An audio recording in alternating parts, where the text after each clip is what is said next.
دايما لما بشوف رأي حد عن الفيلم ده يا بلاقي انه بيشكر في الفيلم جامد وان الفيلم حلو، يا اما بيقول الفيلم وحش قوي وبجد كان مخيب للآمال. هل يا ترى الفيلم فعلا كده ولا الفيلم فعلا حلو؟ كمل معايا الريفيو وهقول رأيي في الفيلم. مبدئيا مش هطول عليك وهقول لك وجهة نظري في الفيلم، ان الفيلم ده معمول بشكل حلو جدا من استوديوهات مارفل. طب طالما انت شايفه حلو ليه ناس تانية شايفاه وحش قوي والفيلم ما مش واصل للتوقعات؟ هقول لك لان الناس دي كانت متوقعة حاجات معينة سواء من دماغها او من التريلرز اللي نزلت للفيلم، ان الفيلم لازم يحصل فيه حاجات معينة، او تلميحات من الاعلانات كانت موصلة اكيد هيحصل كذا. طبعا انا مش قادر ادي امثلة عشان ما احرقش على حد الفيلم، لان المراجعة دي هتبقى بدون حرق، وهعمل فيديو تاني هتكلم فيه بحرية حرق لان في نقط بصراحة عايز اتكلم فيها جدا يعني. خلينا نبتدي بقصة الفيلم المعروفة. فيلم انت مان اند ذا واسب كوانتمانيا بيبتدي زي الإعلان بالظبط، إن فعلا سكوت بقى شخصية مشهورة، الناس بقت عارفاه، الحياة حلوة وبتضحك له، هو مستغرب وإن المفروض ده ما يبقاش بيحصل بس حصل. تمام. بعد كده نكتشف إن بنته كاسي عملت جهاز بيبعت إشارات للكوانتم ريلم. بعد كده زي ما شفنا في التريلر، والجهاز هيشتغل وهيسحبهم للكوانتم ريلم، وهناك هينقسموا المجموعتين: مجموعة سكوت وكاسي، ومجموعة هانك بيم وجانيت وهوب. طبعا هنكتشف ان جانيت مخبية حاجات عنهم، عن الموجود في الكون ده. المهم هيبدأوا ان هم يتعاملوا مع الكائنات الموجودة في الكوانتم ريلم، وساعتها طبعا هيحتكوا بكانج، وكانج هيكون عايز انت مان في مهمة. فيا ترى ايه المهمة دي، وتأثير المهمة دي هيكون ايه على الكوانتم ريلم وعلى العالم بشكل كامل؟ دي قصة الفيلم الرسمية بدون حرق واللي نزلت في التريلرز بتاعت فيلم انت مان. الفيلم كان حلو، ايقاع الفيلم كان سريع، على الاقل في النص الاولاني من الفيلم هتحس الاحداث مشت بسرعه جدا، لدرجه ان احنا نخش الكوانتم ريلم بعد مثلا 10 دقايق ربع ساعه في الفيلم حرفيا، وهنبدا نحتك معاها. ودي حاجه كويسه ان الحاجات التانية من ساعه ما دخلوا الكوانتم ريلم ما اتحرقتش في الاعلانات. اول حاجه في الفيلم كانت بالنسبه لي حلوه هي الضحك او النكت. بجد النكت كانت حلوه وشايفها كانت مظبوطه، وضحكت كتير بصراحه في كذا مشهد. يعتبر في اجزاء كده في وسط الجد كان فيها نكت، دي اللي ضايقتني شوية يعني، لولا كده اعتقد يعني كان ممكن يتشالوا. بس ده طبيعي مع فيلم زي انت مان. افلام انت مان اصلا انت متعرفش فهي بطبيعتها كوميدية وبزيادة، والشخصية ده طبعها اصلا في عالم مارفل السينمائي، فلازم تتقبلها كده حتى لو انت مش بتحب كده. تاني حاجة عجبتني في الفيلم هو المؤثرات البصرية او ال VFX والسي جي اي في الفيلم. بصراحة من ساعة ما دخل الكوانتم ريلم، فالكائنات اللي كانت معمولة بالسي جي اي والاشكال بتاعة الكوانتم ريلم كلها اصلا معمولة بالمؤثرات البصرية، وبجد كان شكلها حلو جدا وحقيقي جدا. ما شفتش مشاهد خيشت على ما اتذكر، ولو في مشاهد خيشت فاعتقد هتبقى مشاهد قليلة فيمكن التغاضي عنها، يعني متعملش مشكلة كبيرة في الفيلم بصراحة. السيناريو انا شايف ان هو كويس جدا، مش معقد الفكرة يعني، مش حبكة كبيرة لكن هي بسيطة، واعتقد انها كانت كويسة جدا، مفيش حاجة ضايقتني فيها بصراحة. تالت حاجة عجبتني في الفيلم هو مشاهد الاكشن. كان في مشاهد اكشن كتير جوه الفيلم وبصراحة كانت معمولة بشكل حلو قوي يعني. واكتر مشهد معلق معايا بصراحة هو مشهد المعركة الاخيرة ما بين سكوت لانج وكانج. بصراحة المشهد ده كان حلو رغم ان في مشاهد ظهرت منه في الاعلان، ودي من الحاجات اللي ضايقتني بصراحة. واتقال من اللاينات الجامدة جدا في عالم مارفل السينمائي لحد دلوقتي، لما كانج قال لسكوت انت فاكر انك كنت هتكسب، وسكوت يقول له انا مش محتاج اكسب، احنا الاتنين محتاجين نخسر. بجد ده من اجمد اللاينات اللي اتقالت في عالم مارفل السينمائي، وخصوصا في المعركة دي مع فرق القوة ما بين كانج وما بين سكوت لانج.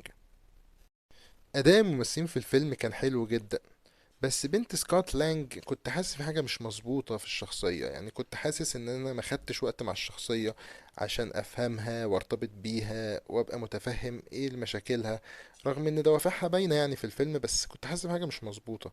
هم حاولوا بصراحة يدوها دور كويس وهي عملت اللي عليها، بس كنت حاسس انها يعني الجزء الضعيف في التمثيل شوية.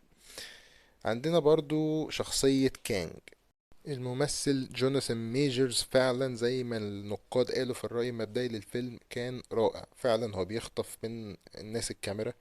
أداؤه كان حلو جدا، وكمان في حاجة غريبة إن لما كان بيظهر على الشاشة في الغالب ما كانش بيبقى فيه نكت، اللي هو فعلا عايزين يظهروا لك شخصية كانج الغازي، الشخصية اللي فعلا تخوف وتقلق ومش عارف هو ممكن يعمل ايه جاي، وفي نفس الوقت انت عارف ان عنده قدرات عالية جدا بسبب التكنولوجيا اللي معاه. وفعلا انت خايف منه، انت خايف الراجل ده ممكن يقتل انت مان فعلا. الراجل ده ممكن يقتل بنت انت مان، ما عندوش مشكله مع اي حاجه غير ان هو يوصل للهدف بتاعه. ما بيتهددش تقريبا، مش بيقبل النقاش، شايف نفسه فوق الكل، واللي هو انت مش هتيجي قصادي. فالشخصيه بتاعته كانت قويه جدا، وكانت حاجه مطمئنه، لان طبعا شخصيه كانج هو هيبقى الشرير بتاع المالتيفيرس ساجا اللي هي المرحله الرابعه والخامسه والسادسه. فلازم يبقى شخص قوي فعلا، قادر انه يملى الفراغ ده، خصوصا ان اخر فيلن محترم كان سانوس، فسانوس كان فعلا قوي جدا. جوش برولين كان قايم بدور حلو جدا، فما كانش ينفع ان احنا نقل في المستوى، لازم الشرير الجاي اللي هو طبعا كانج يوصل لمستوى عالي زي ده. اخر اداء الناس مش بتتكلم عنه هو اداء بوراد لشخصية سكوت لانج او انت مان. بجد الراجل في الجزء ده انا كنت شايفه مأدي حلو جدا، بيضحكك قوي، فعلا بيحسسك بالخوف، بيحسسك بالخطر. الوقت اللي كان متضايق فيه عايز ينتقم، كنت فعلا عجبني جدا لحظاته هو وبنته، قد ايه فعلا باين انه بيحبها وخايف عليها. قد ايه حتى لما ان هو عارف انه مش اقوى افنجر وشاف ان كانج قوي، ما كانش عنده مشكلة ان هو يواجه كانج رغم كل حاجة، وانه يقف قصاده ند بالند. ودي حاجة من الحاجات اللي عارف يوصلها لي بتمثيله، وعجبني جدا. يعني حسيت الراجل مش متقدر قوي على النقطة دي، مش عشان الراجل بيأدي كويس جدا في كل الأفلام أو في كل الأفلام اللي بيطلع فيها بشخصية أنت مان فهناخد الموضوع فور جرانتد وعادي. حابب أتكلم شوية عن شخصية مودوك في الفيلم. شخصية مودوك بصراحة من الشخصيات اللي أنا مش هربطها بالكوميكس، بس أنا ما كانش عندي معاه مشكلة قوي، بس حسيت إن دوره مش خطر قوي، وفي نفس الوقت هو كان مضحك بس وخلاص. ودي من الحاجات اللي ما عجبتنيش شوية، لأنه كان ممكن يبقى شرير مساند قوي أو أحسن من كده. وفي حاجة حصلت في الفيلم مش هقدر اتكلم فيها دلوقتي عشان الحرق، اللي هو قرار عمله غريب، مش ماشي مع سير الاحداث. حسيت اللي هو ليه اتعمل دلوقتي؟ هو ما اثرش تأثير كبير من وجهة نظري في الاحداث، لكن اللي هو ليه عمل الحركة دي؟ مش طبيعي، مش منطقي مقارنة بالشخصية اللي احنا شفناها بتاعته من اول الفيلم. فدي حتة من الحاجات اللي ما عجبتنيش قوي برضو في الفيلم. وزي ما قلت، على قد ما فرحت ان في نكت كتير حلوة فعلا ومظبوطة وضحكتني، على قد ما كان في مواقف يعني ما كانش لازم الكام نكتة دول في وسط مثلا مواقف الجد او المعارك. يعني مشي الدنيا شوية، مش هتأثر في حاجة، والفيلم برضه هيبقى كوميدي ولذيذ ولطيف وكلنا هنبقى مبسوطين. ما كانش لازم. طبعا لو انت مارفل فان او حتى مش مارفل فان حاليا، زمانك عارف انك ما ينفعش تمشي من فيلم مارفل غير لما تشوف مشاهد بعد تتر النهاية. وبأكد لك إن في مشهدين بعد تتر النهاية، المشهدين حلوين وبيمهدوا لمستقبل شخصية كانج في عالم مارفل السينمائي، فاوعى تمشي قبل ما تتفرج عليهم. إجمالا بقى، أنا بالنسبة لي فيلم أنت مان أند ذا واسب كوانتم مانيا فيلم حلو جدا. مش أفظع أفلام مارفل، مش أعظم حبكة، لكن الفيلم كان حلو، استمتعت بيه، قضيت فيه وقت كويس.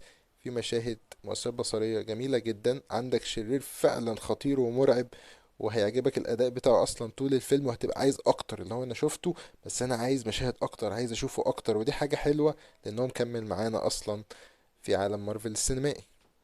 لو انت اتفرجت على الفيلم قول لي رايك في الكومنتات، هل الفيلم عجبك؟ هل الفيلم ما عجبكش وكان فعلا محبط للآمال ومش قد التوقعات؟